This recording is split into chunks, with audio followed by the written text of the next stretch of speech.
Yung kay Pangulong Marcos Jr. po ba, what grounds po ang gagamitin ng inyo pong grupo? So, betrayal of public trust Mhm.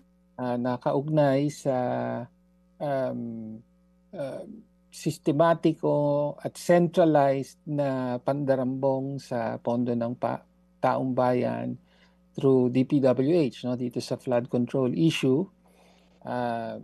So, hello?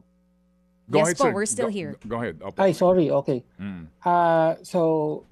Yung sistematikong plunder ng DPWH funds na nangyari sa kanyang administrasyon at ang ipapakita natin ay hindi ito isolated na instances ng corruption kung hindi resulta ng patakaran ng kanyang administrasyon mismo.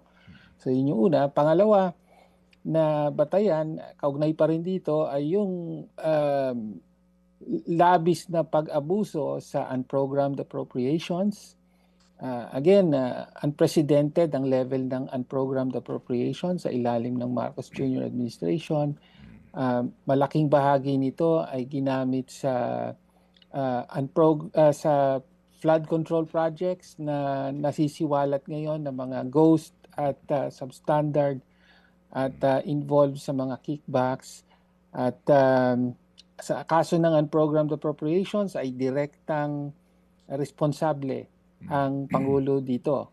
No? And lastly, yung direktang involvement ng Pangulo mismo sa insertions and kickbacks according to the testimony and allegations of certain key personalities in the flood control corruption scandal. Okay. So more or less, yun po yung lalamanin niyan.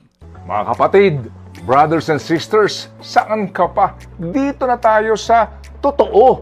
Dito na tayo sa True FM. Mga kapatid, mag-subscribe and follow po kayo sa social media accounts ng True Network PH. Yan po kami. Hanapin nyo lang True Network PH, Facebook, Instagram, YouTube, TikTok, and podcast.